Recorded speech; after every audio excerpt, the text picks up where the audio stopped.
Welcome to CBT News with Cheyenne Malone.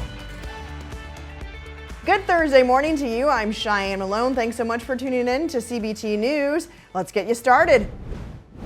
The Federal Reserve left interest rates unchanged for the sixth time in a row on Wednesday, citing worrying inflation trends throughout the first quarter. Although Fed Chair Jerome Powell emphasized that current measures are making an impact on price hikes, the central bank said it was less confident that rate cuts would be made in the coming months as it had originally forecast.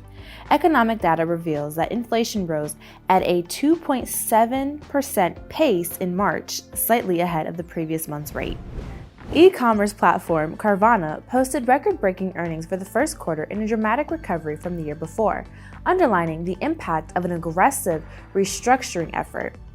The company reported Q1 revenues of roughly $3 billion, modestly ahead of expectations, and generated $49 million in net profit.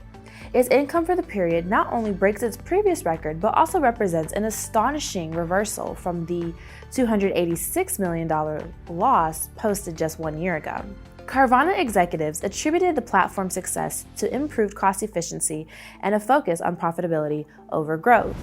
Cadillac has dialed back plans to phase out gas-powered cars by 2030 as EV adoption remains slower than the global auto industry anticipated.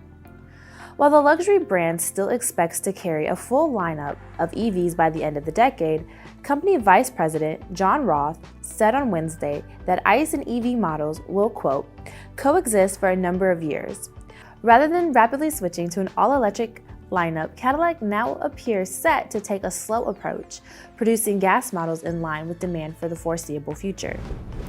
Tesla has reportedly shelved a major innovation in its manufacturing process as it contends with a cool down in demand and profitability. Since last year, the EV maker had been developing a system that could mold the underbody of a vehicle as a single piece using its gigacasting process. The move was pitched as a cheaper and more efficient than the company's current approach of die casting the lower assembly in 3 separate sections. However, according to a Reuters report, Tesla has now postponed the project and will continue to manufacture vehicles using its current format.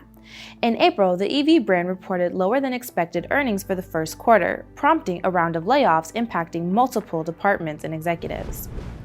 Don't go anywhere, we'll be right back with Ryan Kerrigan, Managing Director at Kerrigan Advisors, to discuss the latest M&A trends in the retail automotive sector. CBT News is expanding its reach like never before and is launching in over 70 million broadcasting households. Whether you have Roku, Apple TV, or a mobile device running on Android or iOS, you can now enjoy our engaging, in-depth interviews with dealers, automakers, trade associations, best-selling authors, motivational speakers, and so much more, whenever and wherever you are.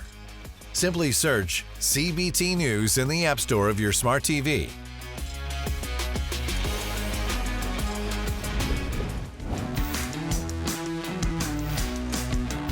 And to hit on perhaps another tough topic, what's going on with EVs? I was at a conference just yesterday that was all about EVs. Dealers are trying to figure it out. OEMs are trying to figure it out. Consumers just haven't been there in force in any great numbers, although the numbers are increasing, but at a very slow rate, right?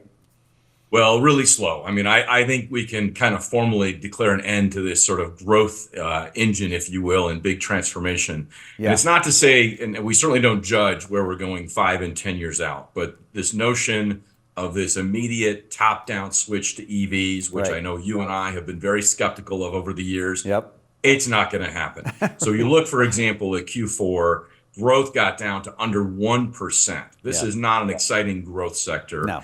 And here, for example, in Q1, growth was 3.3% in terms of unit sales, but that was substantially less than the US market. So EVs actually lost market share in Q1. That's right. So this notion that there's going to be this very significant wholesale shift, that ICE is on its way out anytime soon, simply not going to happen. This is going to be, at best, a very long transition, and regulators are already starting to signal that they get it. It's perhaps not what some of the folks wanted, sure. but they're already starting to delay some of these mandates and all that kind of thing. So right. I think if you look back at some of the discussions that you and I had in recent years, it's playing out exactly as you and I would have thought. And you can watch this full interview right here at cbtnews.com. Well, that does it for our show today, but do join us right back here tomorrow morning on CBTNews.com. CBT News, your #1 resource for auto industry news and content.